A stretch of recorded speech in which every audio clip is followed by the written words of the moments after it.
Ok, gente? Vamos nós, então, seguir com o nosso tema sujeitos processuais. Ontem, nós encerramos a nossa aula, nós estávamos falando da pessoa do acusado, já havíamos falado do juiz, já havíamos falado do Ministério Público, já havíamos falado do querelante, né, que é aquele que propõe a designação dada àquele que propõe a ação penal quando se trata de uma ação penal privada. Aquele que propõe a ação penal é chamado de querelante. E iniciamos a falar de acusado. Vou projetar aqui para vocês. Quem tiver qualquer questionamento a fazer, pode ficar à vontade, viu? Pode me interromper aí, sem qualquer problema.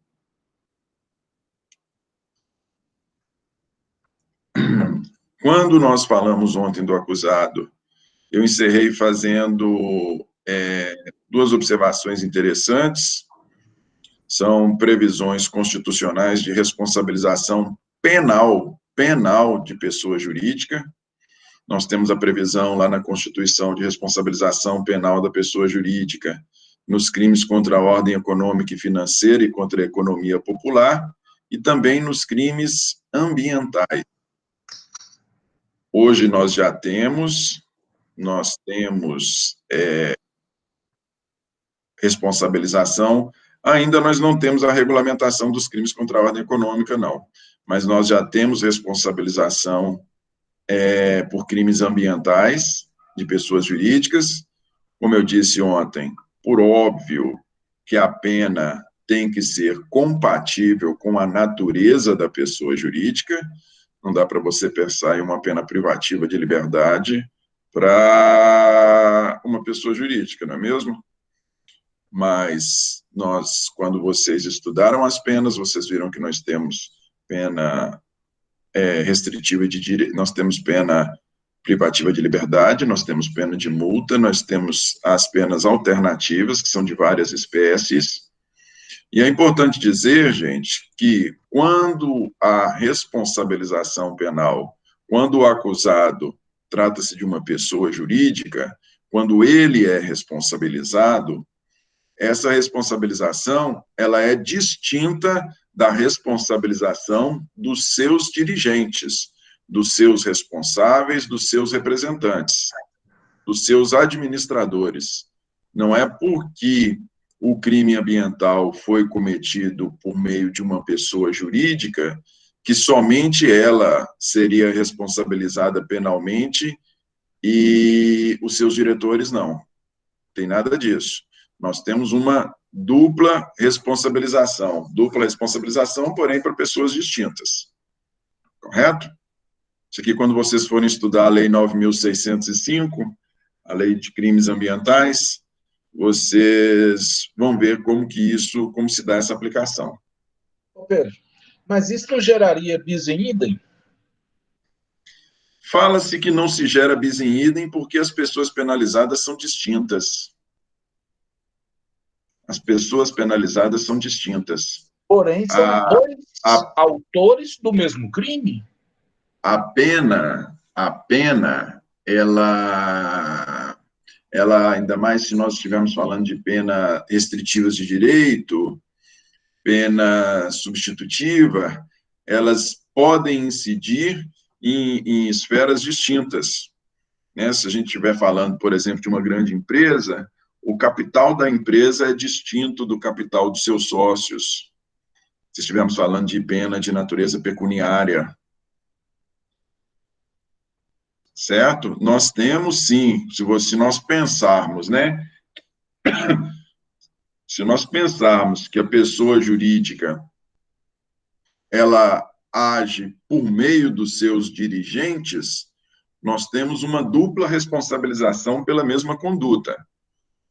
Mas fato é, nós temos uma dupla responsabilização, sendo responsabilizadas pessoas distintas. Nós temos uma dupla responsabilização, sim, porque responde a pessoa jurídica e responde também, de maneira independente, os seus dirigentes, mas as penas são distintas, cada qual tem a sua pena. Mas é um caso, sim, que é difícil você não vislumbrar bis em idem aí, né? É difícil você não vislumbrar, mas essa é uma amplitude que quis se dar nos crimes, na proteção ao meio ambiente. Isso aqui é reflexo de uma amplitude que quis se dar, porque destoou de toda a tradição, que qual é a tradição, qual é a regra? A regra é direito penal, responsabilização penal somente para pessoas físicas. Essa é a regra. Eu entenderia, né, a responsabilização penal para a pessoa física e a responsabilidade civil para a empresa. Pois é, e olha só para você tocou num ponto interessante, porque ela pode responder civilmente, numa ação civil pública, proposta pelo Ministério Público, na defesa. A ação civil pública ela é voltada para a proteção de direitos coletivos. O meio ambiente é um direito coletivo. Então, ela pode ser condenada à reparação civil por meio de uma ação civil pública, ela pode ser responsabilizada penalmente, e os seus dirigentes podem responder penalmente também. Olha só para você ver, então, olha só para você ver que doidura, que amplitude de responsabilização, né? E caberia um concurso de pessoas aí? Aí seria inclusive, seria uma mistura da pessoa física com a pessoa jurídica? É interessante o seguinte, né? A gente falar de concurso de pessoas, e é engraçado a gente falar de responsabilização penal de pessoa jurídica, porque no concurso de pessoas, ou nós temos coautores, ou nós temos autores e partícipes, mas nós temos condutas de pessoas que congregam para o mesmo fim, não é isso? A pessoa jurídica, ela não age por si só. É interessante a gente falar em concurso de pessoas, né, se for pessoa jurídica, porque ela não age por si só, ela age por meio dos seus dirigentes. Olha só que doidura. Sai um pouco da lógica de concurso de pessoas, porque no concurso de pessoas você tem uma participação maior ou menor de todo mundo. Aqueles que têm uma participação principal são autores, coautores, o que tem uma participação coadjuvante é o partícipe, mas todo mundo participa. Na pessoa jurídica, ela age por meio de seus dirigentes. Pois é, aí eu poderia pensar, por exemplo, os dirigentes como a intenção intelectual, né? E a empresa como fornecedora dos meios, porque às vezes os diretores não possuem os meios necessários para fazer o crime. Pode e a ser, empresa, pode sim, ser, ela tem pode dinheiro. Pode ser. Interessante, pode ser. Mas, principalmente se a gente estiver falando de uma grande empresa, de grandes empreendimentos, não é meia dúzia de diretor que vão pegar exercer toda a atividade poluente, né? Estivemos falando assim de atividade poluente. Ele vai fazê-lo por meio dos seus subordinados, dos seus empregados. Interessante. É uma possibilidade. É uma possibilidade. Estaria aí como executores o corpo da empresa, né, por meio dos seus empregados, estariam na qualidade de executores, e os dirigentes na qualidade de mentores. Interessante. Interessante. Gente, dando sequência aqui, falando do acusado, vou fazer uma breve referência a garantias fundamentais que constam, que são garantias fundamentais de que são titulares os acusados na ação penal, no procedimento, eu não diria nem não é só na ação penal, não, né? São garantias fundamentais de que são detentores os acusados, quando nós estamos falando de responsabilização penal, seja investigação policial, seja tramitação processual, seja execução de pena. Nós temos lá no artigo 5º, dentro dos direitos e garantias fundamentais, uma série de garantias voltadas para aqueles que estão sendo submetidos à responsabilização penal, seja ela no âmbito administrativo, entenda-se, no âmbito policial, seja ela no âmbito processual ou até mesmo quanto da execução da pena. Previsões que nós temos lá: a obrigatoriedade de que, inciso 54, ninguém será privado da sua liberdade ou de seus bens sem o devido processo legal. Então, para uma pessoa ser responsabilizada penalmente, para ela ser... E aqui é interessante o seguinte, veja só, quando a gente fala ninguém será privado, a gente entende uma atuação, uma coerção por parte do Estado. A pessoa ser privada, ela vai ter que ser, vai perder os seus bens ou a sua liberdade contra a sua vontade. Para que essa contra a sua vontade ocorra, para que a perda dos seus bens ou de sua liberdade contra a sua vontade ocorra, nós necessariamente precisamos do devido processo legal, nós precisamos de uma ação judicial. Agora, a responsabilização penal, vejam vocês, ela apresenta um ponto interessante. Como a responsabilização penal necessariamente redunda, a principal das penas é a privação da liberdade, e como a liberdade, nós podemos indicá-la como nosso segundo maior bem jurídico, perdendo aí apenas para a vida, né? A vida, a integridade física, não existe a possibilidade de eu...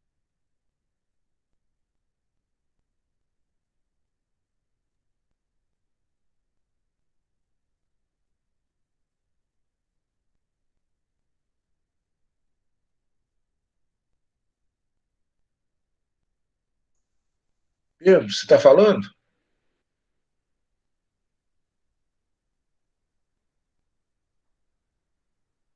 Está mudo.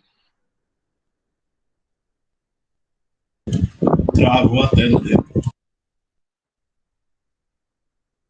Voltou, não.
Pessoal, Pedro pediu um momento que está resolvendo o problema.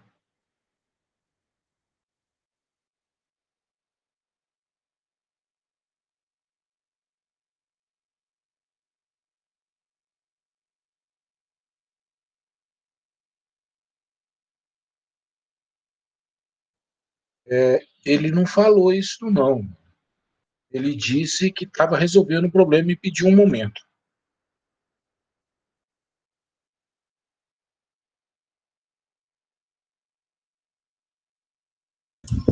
Qual seu nome aí, Ana Júlia?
Pessoal, Pedro disse que está com problema, não está conseguindo nova conexão e que ele vai tentar fazer a conexão via celular, para aguardar um pouquinho.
Oi, gente. Me ouvem? Sim, Pedro.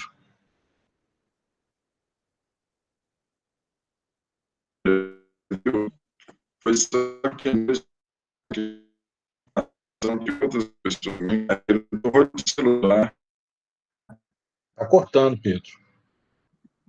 Brincadeira. Tá cortando? Agora melhorou. Voltou a imagem e melhorou. Agora, Isso. melhorou? Se estiver muito ruim aí, vocês falam. É porque eu estou roteando do celular. Correto?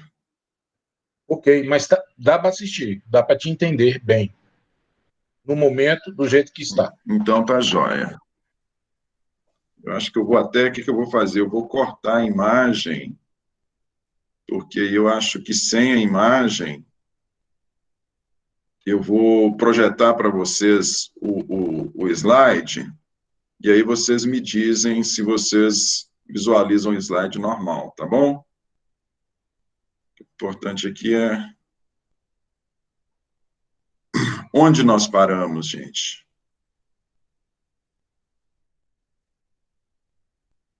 Vocês se recordam do que falávamos?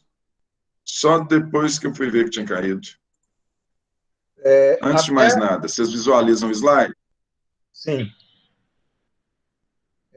Nós Ótimo. escutamos bem até aquela definição, daquela pequena discussão nossa sobre o concurso de pessoas, né? Debate. Entendi. Logo depois, Não, tranquilo. parou. Ó, parou bem atrás. Vamos lá. Mas não tem dificuldade, não. Olha só, gente. Se estiver ruim aí para ouvir, vocês me informam. Vocês me informam, porque aí se tiver muito difícil, a gente continua a aula depois, mas vamos tentar desdobrar aqui. Mas está tranquilo. Esse slide você já falou em quase tudo. Ótimo, ótimo. Então, aqui, o que nós temos aqui elencados? Nós temos elencados aqui os direitos do... Nós temos aqui elencados os direitos do preso, daqueles que estão sendo responsabilizados, criminalmente. Então, esses direitos, como eu disse, não são só no âmbito judicial, mas são desde a responsabilização administrativa perante a polícia, quanto à responsabilização judicial e até mesmo quando nós estamos falando já da execução da pena, correto? Não se trata apenas de responsabilização no âmbito judicial, não se trata apenas de garantias fundamentais do âmbito judicial, correto? Eu dizia do relaxamento da prisão determinada, do relaxamento da prisão ilegal determinada pela autoridade judiciária. Nós falamos, quando a gente falou de inquérito policial, de prisão em flagrante, nós temos ali uma série de procedimentos a serem observados. Comunicação ao juiz, comunicação ao Ministério Público, realização de exame de corpo de delito, comunicação à família, comunicação a eventual advogado indicado pelo preso. Se não for observado quaisquer desses requisitos, a prisão ela é considerada ilegal. E, sendo ilegal, a autoridade judiciária, o juiz de direito, a relaxa. Nós temos aí o relaxamento da prisão em flagrante. Ok?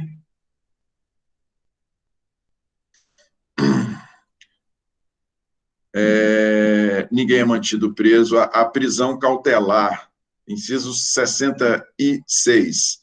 ninguém será levado à prisão ou nela mantido quando a lei admitir liberdade provisória, com ou sem fiança. O que acontece? A prisão cautelar, gente, ela é uma exceção.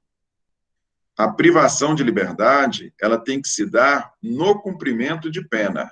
Privação de liberdade tem que se dar no cumprimento de pena. A prisão cautelar, aquela que ocorre no curso do processo, ela tem que ser exceção. Tanto é que nós tivemos uma alteração legislativa relativamente recente, onde foram elencadas várias outras medidas alternativas à prisão preventiva. Nós precisamos de cautelares voltadas aí para assegurar o sucesso do processo, a tramitação processual, enfim, nós temos várias outras medidas cautelares diversas da prisão preventiva. Por quê? Porque a prisão cautelar, e quando se fala em prisão cautelar, nós estamos falando em prisão em flagrante, prisão temporária e prisão preventiva. Essas prisões cautelares, elas têm que ser exceção, correto? A regra é que a pessoa responda processualmente em liberdade. Pedro, tranquilo? Me vem uma dúvida.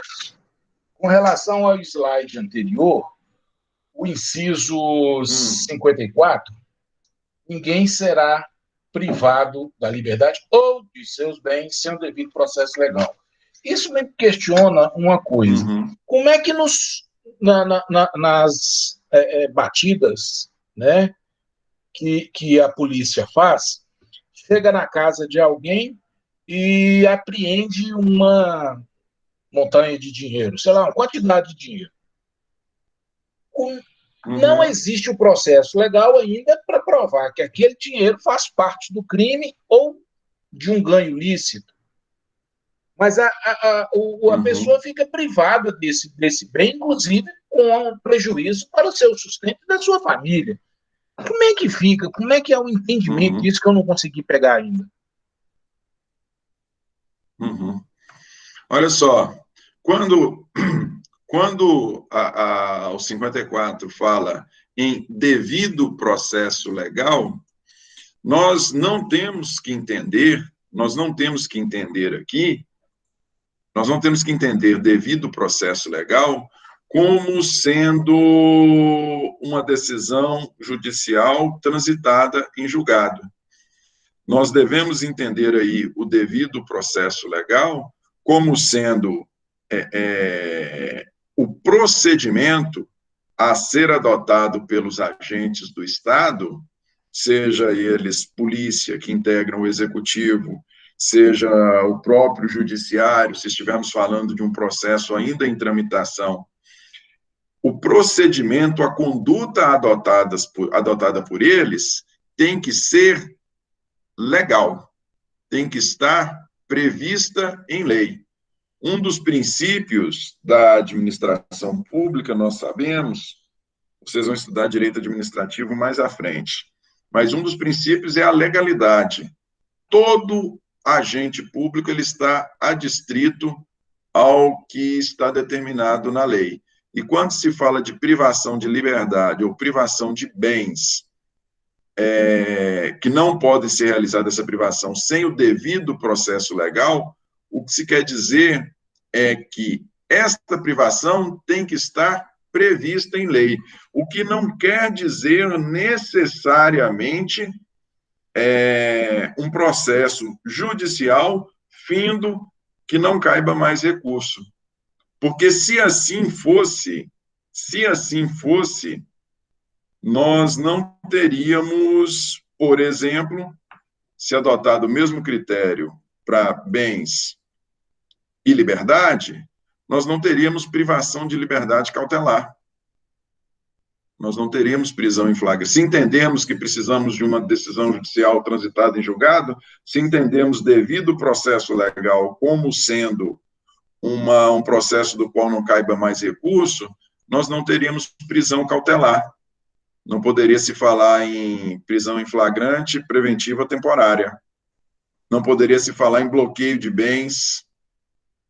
Não é? Nós temos as medidas cautelares, tanto no âmbito civil, quanto no âmbito penal, e essas medidas cautelares, elas visam assegurar o êxito da procedência do processo.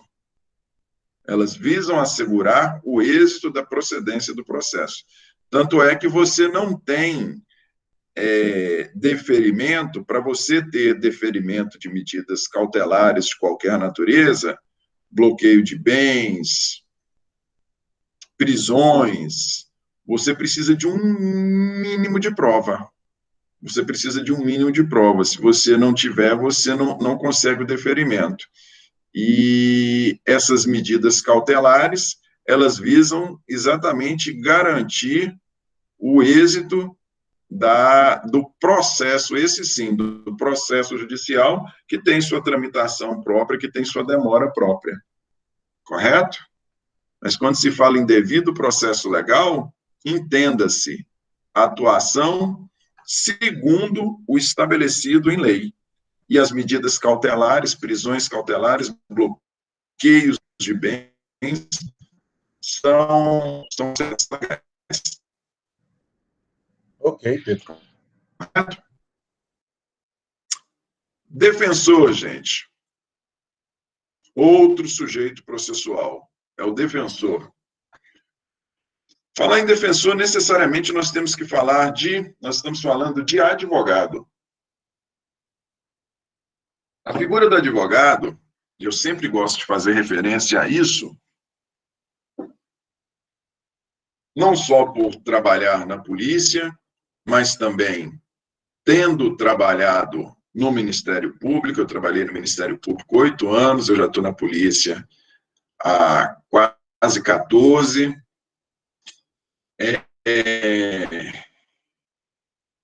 Eu não tenho dúvidas que há quem olhe o advogado que atua na área criminal com maus olhos, mas o advogado, sem sombra de dúvidas, ele é indispensável.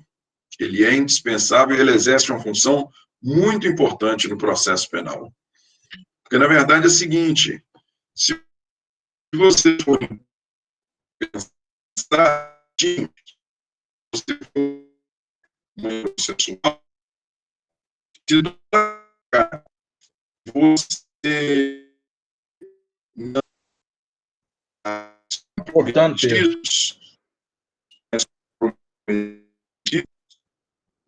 Pedro, está cortando.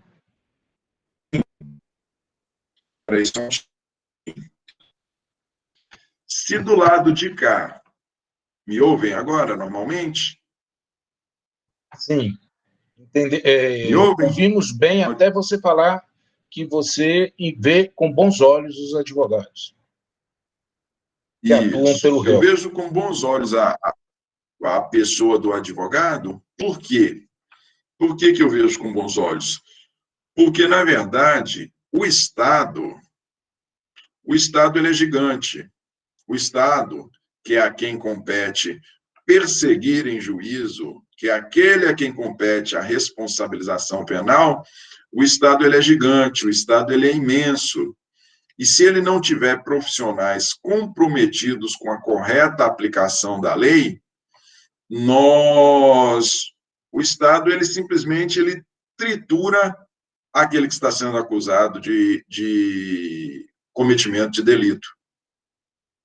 Você tem uma polícia estruturada, você tem ali bons hoje, quanto mais tempo passa, mais nós temos concursos difíceis, então você tem ali pessoal capacitado, você tem um corpo técnico para fazer perícia, você tem um Ministério Público muito capacitado, você tem um judiciário composto por pessoas muito capacitadas, Então, se não existir a pessoa do advogado para exercer a defesa, e se esses profissionais que eu estou dizendo para vocês, que em função dos próprios concursos, são pessoas muito capacitadas, se essas pessoas não tiverem um compromisso com a correta aplicação da lei, o Estado, ele tritura, ele atropela quem está submetido à responsabilização penal. Só para vocês terem uma ideia, vou contar o milagre, mas não vou contar o nome do santo. A época em que eu trabalhava aqui na Promotoria de Justiça, havia um juiz que trabalhava não na vara em que eu trabalhava, em outra vara. Esse juiz, o negócio com ele era assim, ó. Pegou a pessoa com 10 buchas de maconha, 5 buchas de maconha, ou 5 papelotes de cocaína. Pessoa é primário, de bons antecedentes? Não, para mim é traficante. É primário de bons antecedentes, todas as circunstâncias judiciais favoráveis, não interessa. Para mim é traficante e a pena, ele dava a pena lá em cima. Toda a aplicação de pena, como é que é pautada? Pauta-se a aplicação de pena. Réu primário, de bons antecedentes, cujas circunstâncias são todas favoráveis, é pena mínima. Para ele não tinha conversa. Mesmo que se tratasse apenas de 3 buchas, de 5 buchas, é tráfico, na cabeça dele é tráfico, e na cabeça dele a pena tem que ser alta. Então, imaginem vocês, se você não tem a pessoa do advogado para defender, o Estado ele pode arrebentar com a pessoa. Daí a importância do advogado. Muitas vezes as pessoas veem com preconceito o advogado na área penal, mas ele, sem sombra de dúvidas, ele é necessário. Ele é necessário, ele é imprescindível. Vamos lá. A figura do defensor está previsto lá no artigo 133 da Constituição Federal, a pessoa do advogado. O advogado é indispensável à administração da justiça, sendo inviolável por seus atos e manifestações no exercício da profissão, nos limites da lei. Então, vejam vocês que a própria Constituição Federal já prevê a indispensabilidade do advogado à administração da justiça, em especial no processo penal. Nós vamos ver que no processo penal nós temos, inclusive, a constituição do defensor dativo para aquele que não dispuser de advogado. Tamanha é a importância do advogado no processo penal. No Código de Processo Penal, nós temos 2 previsões lá que são importantes, devem ser dignas aí de menção, no que diz respeito ao defensor. Primeira delas, nenhum acusado, ainda que ausente ou foragido, será processado ou julgado sem defensor. Parágrafo único. A defesa técnica, quando realizada por defensor público ou dativo, será sempre exercida através de manifestação fundamentada. Vejam só vocês que interessante. Ainda que a pessoa seja ausente ou esteja foragido, necessariamente faz-se imprescindível a pessoa do defensor. Faz-se imprescindível a pessoa do defensor.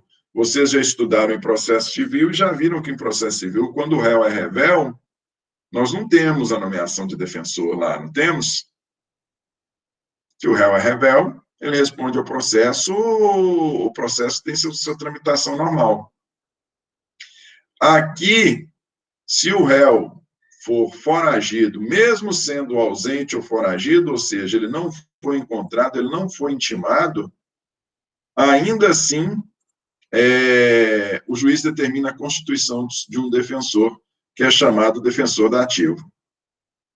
E vejam vocês, como consta aí do parágrafo único, que este defensor dativo,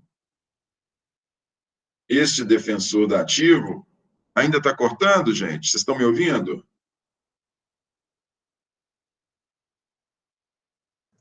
Está tranquilo, Pedro. Está tranquilo?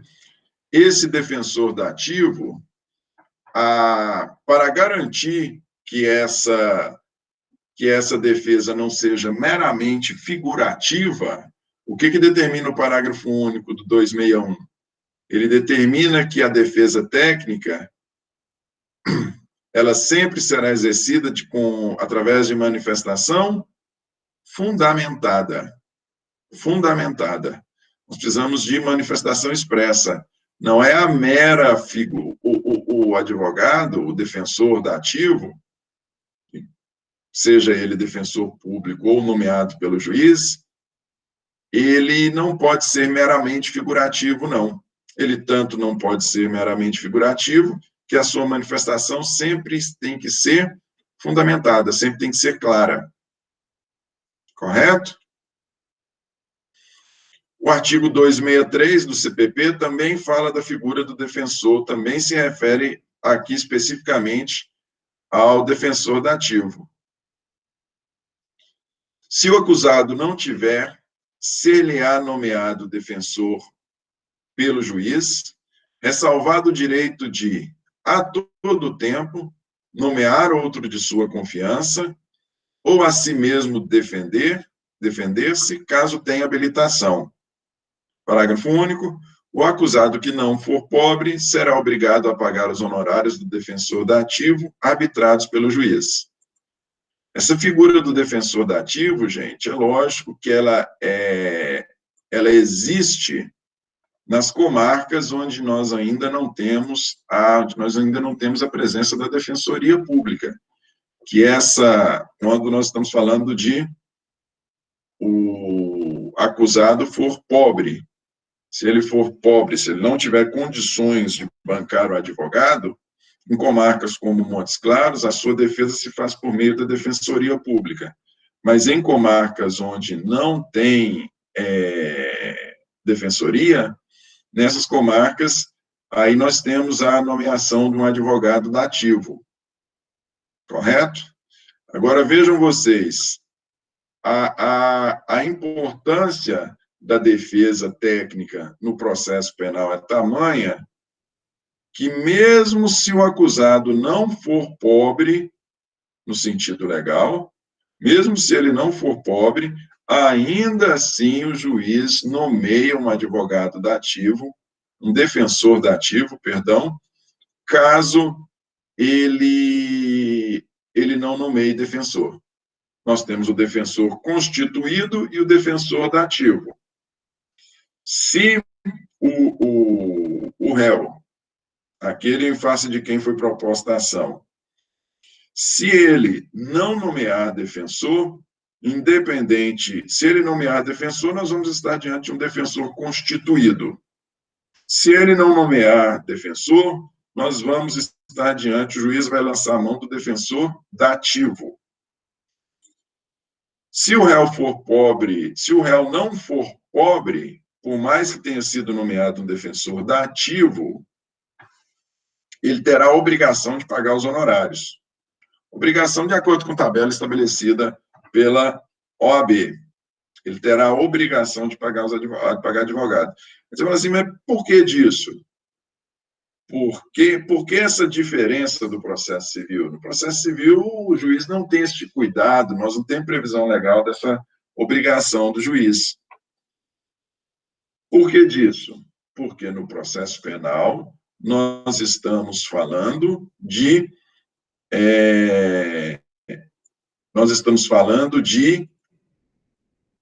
liberdade. A procedência da ação penal,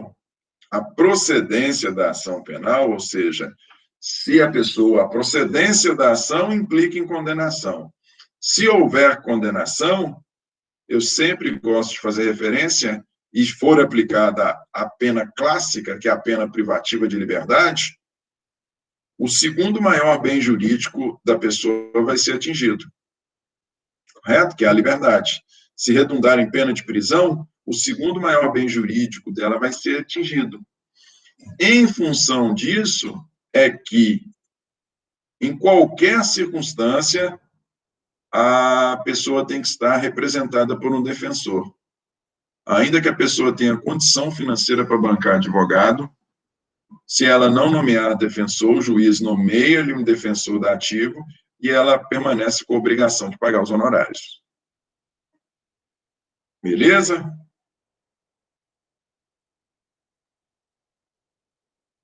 Vamos aqui para a segunda parte da nossa aula. E a segunda parte é uma segunda parte curtinha, vai dar para a gente desenrolar com ela. Os processuais 2.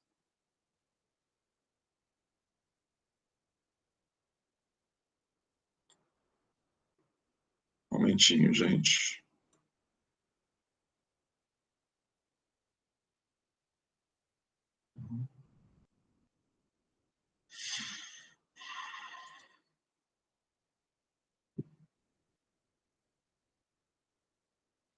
Muito bem, gente. Essas pessoas a que nós fizemos referência são os principais que atuam dentro do processo. Mas, além desses sujeitos processuais principais, nós temos aqueles que ocupam uma posição acessória. O principal deles é o assistente. O principal daqueles que ocupam a posição acessória é o assistente da acusação. Nós temos 2 artigos, temos outros, porém 2 dignos de menção, referentes ao assistente da acusação, que são o 268 e o 271 do CPP. Olha lá o que consta do 268. Em todos os termos da ação pública, poderá intervir como assistente do Ministério Público, o ofendido ou seu representante legal, ou, na falta, qualquer das pessoas elencadas no 31. As pessoas elencadas no 31 são cônjuge, ascendente, descendente. Vamos destrinchar isso aqui. Olha só, gente. O assistente da acusação, na ação penal pública, ele atua ao lado do Ministério Público. Ele ocupa uma posição ao lado do MP. O MP, na ação penal pública, ele se encontra no polo ativo. É ele quem propõe a ação. Não é a ação, é proposta em face daquele que está sendo acusado de cometimento de crime. Esse está no polo passivo da ação. No polo ativo está o Ministério Público. Pois bem, o assistente da acusação, ele ombreia com o Ministério Público. Ele atua ao lado do Ministério Público no polo ativo. Essa é a função do assistente da acusação. Agora, o importante é o seguinte, gente. O assistente da acusação, ele atua nas ações públicas. Por que o assistente da acusação atua na ação pública e não na ação privada? Ele não atua na ação privada... Porque ele é a parte. Ele é o responsável pela... Exatamente. Na ação penal privada, ela não é proposta pelo Ministério Público. A ação penal privada, ela é proposta pelo ofendido. Por seu representante, ou por qualquer dos elencados lá no 31. Então, ele representa, né, a parte principal. o assistente da acusação? Eu estou falando da pessoa do advogado, né? Aquele que figura como assistente da acusação, porque quando a gente fala de que o ofendido ou o representante ou qualquer das pessoas podem figurar como assistentes, elas podem sim, de que forma? Nomeando um profissional do direito, nomeando um advogado. Nós não vamos ter como atuando como assistente da acusação, nós não vamos ter a vítima sem o acompanhar. Ela tem que estar representada por um profissional do direito. A vítima, né, que aqui é o ofendido, ou seu representante, ou qualquer lá dos referidos no 31, todos eles devem estar se valendo de um advogado para exercer essa função de assistente da acusação. Beleza?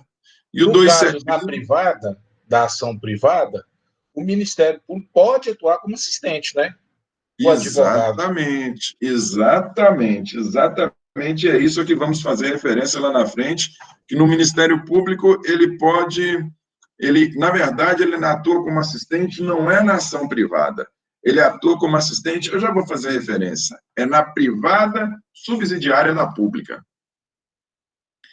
Vamos encerrar aqui o assistente. Olha lá, e o 271 fala dos poderes do assistente da acusação.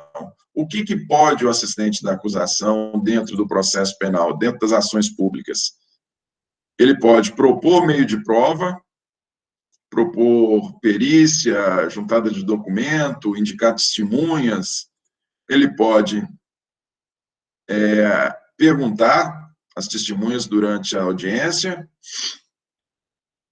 As manifestações do Ministério Público, ele pode aditá-las. Essas manifestações, quando a gente está falando de alegação final, aquela manifestação que antecede a sentença, pode participar de debate oral, recursos propostos pelo Ministério Público, ele pode arrazoar esses recursos, correto? E, da mesma forma, ele mesmo pode propor os recursos em alguns casos estabelecidos em lei.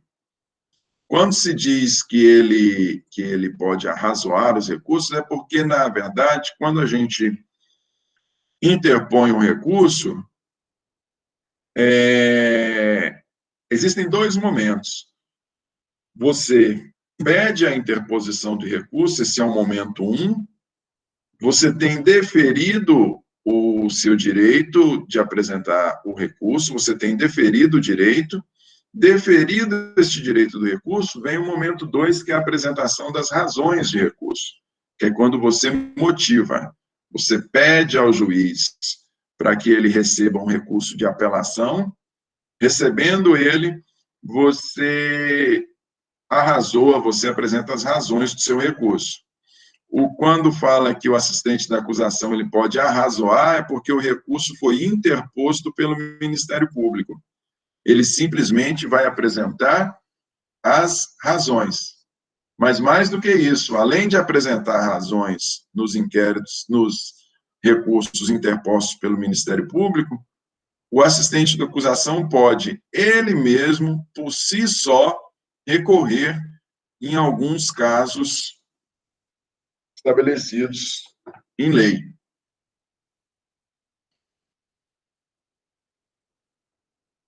E ainda falando de assistente, gente, vocês veem que o 268, ele não faz nenhuma distinção, né? Ele simplesmente fala na ação pública, ou seja, nos crimes de ação pública em geral. Nos crimes de ação pública em geral, o ofendido, ou seu representante, ou quaisquer dos elencados lá no 31, pode figurar como assistente da acusação. Além dessa previsão do 268, que se refere aos crimes de ação pública em geral, nós temos alguns normativos que também prevêem expressamente a figura do assistente da acusação. E é interessante que esses normativos são de crimes específicos. Nós temos o Decreto-Lei 201 de 67. O Decreto-Lei 201 de 67 é o que prevê a responsabilidade de prefeitos e vereadores. Crimes de responsabilidade de prefeitos e vereadores. Lá no artigo 200...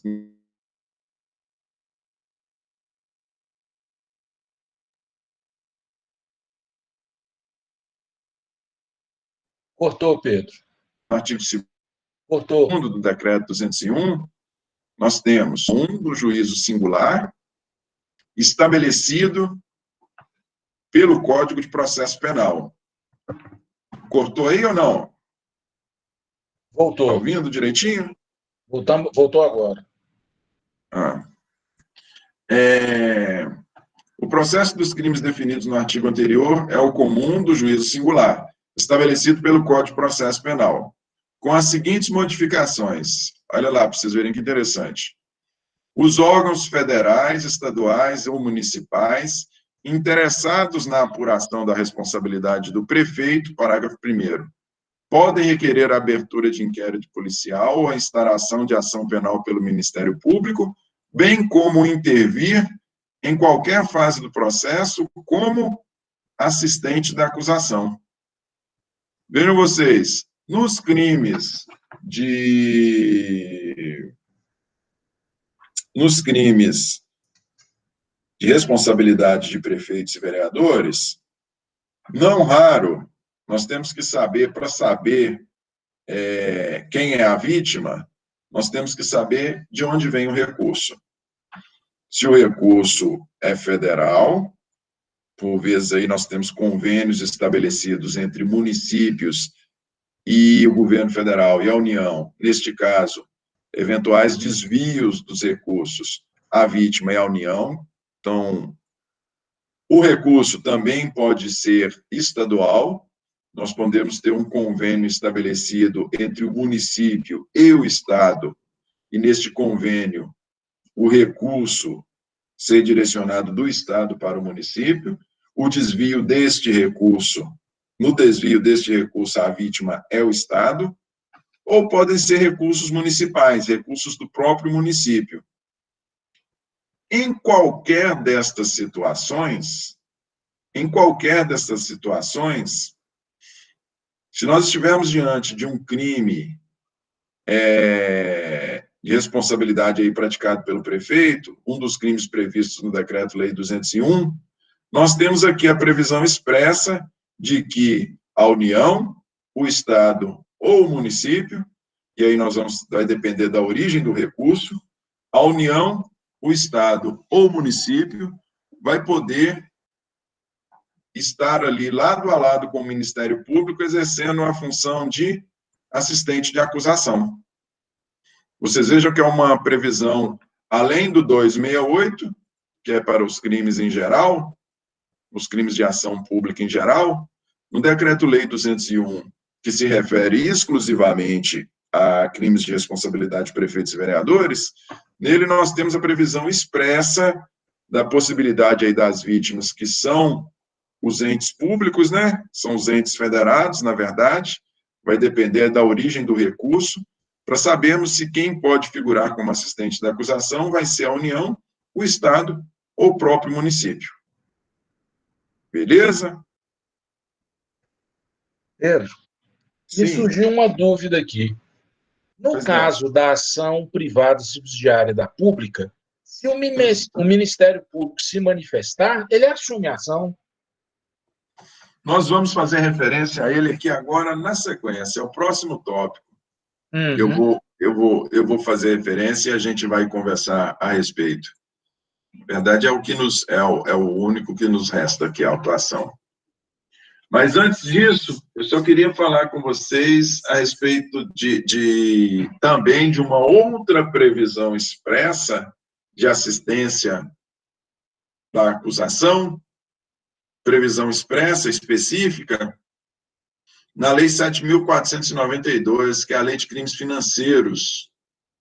Na Lei de Crimes Financeiros, nós também temos uma previsão expressa da possibilidade de assistência de acusação específica na própria lei. Olha lá o artigo 26. A ação penal nos crimes previstos nesta lei será promovida pelo Ministério Público Federal perante a Justiça Federal. Crimes financeiros é Justiça Federal, Ministério Público Federal. Vocês não têm noção do trabalho que dá isso aqui. Eu tenho alguns inquéritos de crime financeiro, é uma coisa... A apuração é terrível. Parágrafo único. Sem prejuízo do disposto no 268 do Código de Processo Penal, aprovado pelo Decreto-Lei 3.689, de 3 de outubro de 41, ou seja, é o que nós acabamos de fazer referência, será admitida na assistência da Comissão de Valores Mobiliários, quando o crime tiver sido praticado no âmbito de atividade sujeita à fiscalização, à disciplina e à fiscalização desta autarquia, e do Banco Central do Brasil, quando, fora daquela hipótese, houver sido cometido na órbita de atividade sujeita à sua disciplina e fiscalização. Vejam só, gente, aqui é interessante essa assistência da acusação aqui, no caso específico de crime financeiro, a gente vislumbra que ela não está baseada na mesma... Eu digo que ela não está baseada no mesmo fundamento do artigo 268. O fundamento do artigo 268, se nós olharmos lá, quem é que pode figurar como assistente da acusação? O ofendido, a vítima, né, o seu representante, caso ele não possa, ainda não esteja habilitado para a prática dos atos civis, ou, na sua falta, na sua ausência, ascendente, descendente, cônjuge. Vocês vejam que o propósito é a pessoa que, o fundamento é que quem está figurando como assistente da acusação é aquele que sofreu com o delito, aquele que foi vítima do delito ou seus. Aqui na assistência da acusação da Lei de Crimes Financeiros, nós temos aqui, quem figura como assistente da acusação, o fundamento não é a circunstância dele ter sido vítima. O fundamento é exatamente esse que eu acabei de falar com vocês. Estes são delitos tipicamente muito complexos. Eles são muito complexos de apuração, eles são muito complexos de identificação. Em função disso é que figuram aí, que são órgãos eminentemente técnicos, né?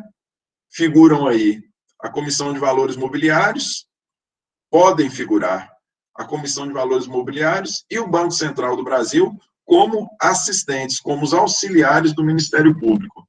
O propósito aqui é exatamente o esclarecimento dos fatos. Não é o mesmo, a fundamentação é distinta. A fundamentação do 268 é distinta da fundamentação do 26 da Lei de Crimes Financeiros. Tanto é que consta aqui, sem prejuízo do disposto no 268. Porque nada impede que o crime financeiro ele tenha como vítimas particulares ou mesmo o poder público. Se tiver como vítima particulares, estes particulares vão poder, com base no 268, atuarem como assistentes da acusação, por serem vítimas. Se tiver como vítima o poder público vai também poder atuar como assistente da acusação, com fundamento no 268. A possibilidade de participação da Comissão de Valores Mobiliários e do Banco Central como assistentes de acusação não é a circunstância de serem vítimas, mas sim para que contribuam no esclarecimento dos fatos. Beleza? E aí chegamos, Rogério, no Ministério Público na ação penal privada. Aqui nós temos que fazer uma distinção, gente. E vamos falar rapidinho para não entrar na aula aí do outro professor. E aí nós fechamos. Nós temos que fazer uma distinção nós temos que saber se se trata de uma ação penal privada originária, né, própria, ou se trata de uma ação penal privada subsidiária da pública. Se se tratar de uma ação penal privada originária, o Ministério Público, ele, na verdade, ele funciona como um fiscal da lei. A função dele na ação penal privada originária é fiscal da lei, ele não tem titularidade. Olha lá o artigo 45. A queixa, ainda quando a ação penal for privativa do ofendido, poderá ser aditada pelo Ministério Público, a quem caberá intervir em todos os termos subsequentes do processo. Esse aditamento aqui, vocês lembram quando nós falamos de denúncia e queixa? Eu afirmei para vocês que esse aditamento aqui, realizado pelo Ministério Público, ele não pode incluir fato novo, ele não pode incluir réu novo. Por quê? Porque ele não é titular da ação. Na verdade, ele exerce esse aditamento aqui para controle de meras, digamos, meras questões processuais.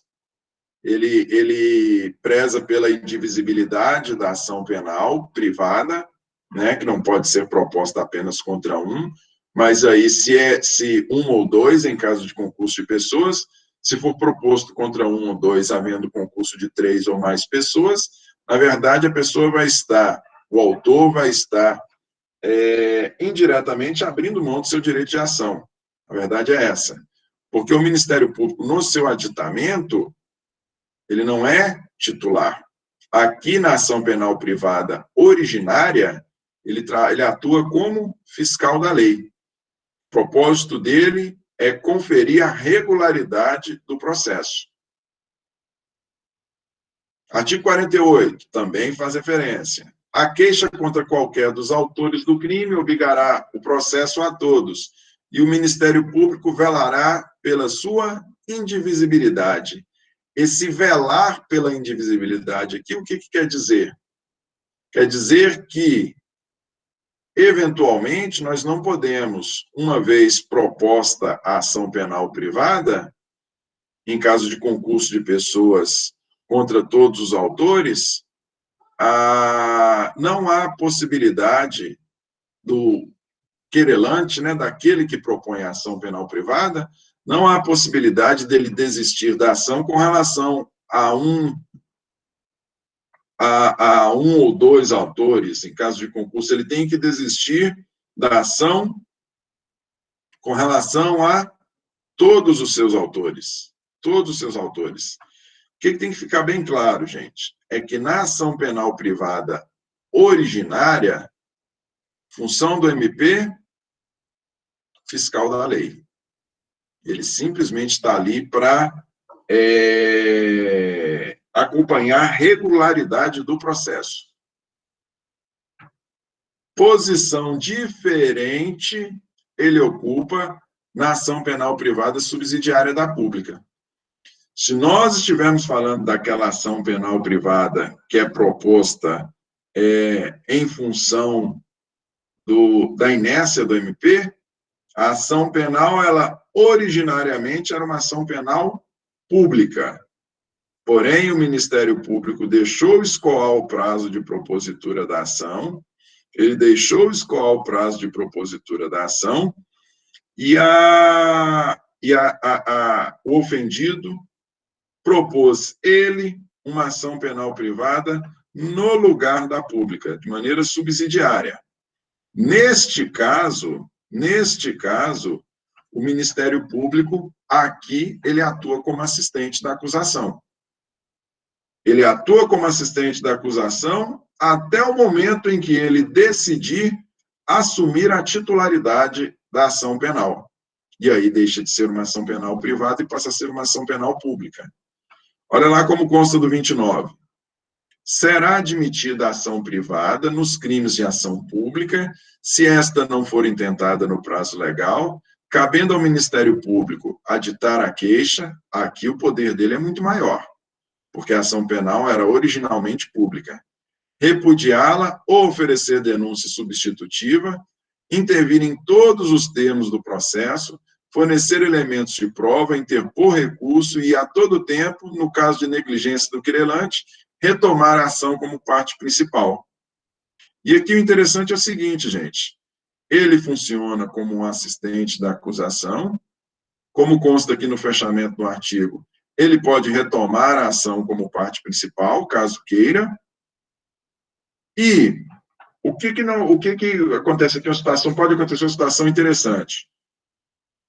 Nós podemos ter os seguintes momentos processuais. Pode ocorrer que, num primeiro momento, a ação era o crime de ação penal pública, só que o Ministério Público deixou escoar o prazo sem propor a ação, sem apresentar a denúncia. Então, o ofendido propôs uma ação penal privada subsidiária da pública, correto? E aí, neste momento, o Ministério Público passa a atuar como seu assistente. Pode ser que, no curso da ação, o Ministério Público entenda por bem assumir a titularidade da ação, e aí ele passa a ser parte principal, como consta no fechamento. E aí vocês me dizem, mas então, e o ofendido que propôs a ação, como é que ele fica? Neste caso, ele pode, querendo, manifestando-se nesse sentido, ele pode se valer do 268 e ele vai deixar de ser titular da ação, porque o Ministério Público a reassumiu, ou a assumiu, né? Ele vai deixar de ser titular e, valendo-se do 268 do CPP, ele pode passar a figurar agora como assistente de acusação, porque trata-se de uma ação pública. Ela era ação penal privada subsidiária da pública. A partir do momento que o Ministério Público assume a posição, retoma a posição, assume a posição de titular da ação, a posição principal, ela deixa de ser privada, passa a ser pública, e o ofendido, que num primeiro momento estava como autor, pode passar a ser assistente da acusação neste segundo momento. Ô Pedro, e essa, no artigo 29 aí, e essa condição colocada aqui, no caso de negligência do querelante, retomar a ação. Quer dizer, o MP, então, só pode retomar a ação se o querelante comer mosca? O fundamento é esse. Mas essa negligência, isso é de uma subjetividade tremenda, né? Porque nós é igual você muito bem falou, mas é só quando ele comer mosca, aí você pensa, vai comer mosca em que aspecto? Perder prazo, deixar de indicar a prova. Isso pode ser desde, como a gente falou, perder prazo, deixar de indicar a prova, ou um arrazoado meia boca na hora de se manifestar, ao invés de ser diligente nas suas manifestações, faz um arrazoado meia boca, pode-se entender aí negligência, entendeu? Então, assim, realmente, ela é de uma subjetividade tremenda. Fato é, se nós tivermos um atuar primoroso do assistente da acusação, nos termos que consta aqui no 29, se nós tivermos uma atuação primorosa do advogado, né, do ofendido, se tivermos uma atuação primorosa do advogado que esteja aí titularizando a ação penal privada subsidiária da pública, não há que se falar realmente e não há por que o Ministério Público retomar a ação como parte principal. Porém, atuando ele como assistente da acusação, ele tem aqui todos esses todos esses atos à sua disposição. Ele pode aditar. Oi? Poderes. Todos esses poderes. Ele pode intervir, ele pode fornecer elemento de prova, ele pode interpor recurso, ele pode tudo. Qual é a única modificação? Ele, na qualidade de assistente, ele fala em segundo lugar. Que é a mesma coisa que acontece no assistente da acusação, numa ação penal pública. Quando o assistente da acusação na ação penal pública, ele sempre fala em segundo lugar, depois do MP. Tranquilo? Gente, tranquilo. Era o que eu tinha para hoje.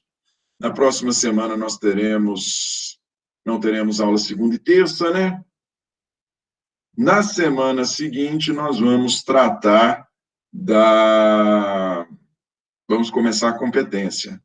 De toda forma, informo a líder aí, eu devo propor para vocês lá na plataforma um trabalho, mas vocês vão ter aí uma semana para fazer esse trabalho. E assim que eu propuser, eu entro em contato com a líder ou com o Rogério aí, porque eu realmente, eu pedi a referência da líder aqui no meu celular. Tranquilo, gente? Tranquilo. Maria Eduarda, Pedro, você quer que eu mande o contato dela no WhatsApp? Me manda, por favor. Me manda, por favor. Okay. Eu não coloquei o nome dela, estava só a foto, ela deve ter mudado a foto, deve ser por Eu te mando o contato. isso. Gente, muito obrigado. Até a nossa próxima aula.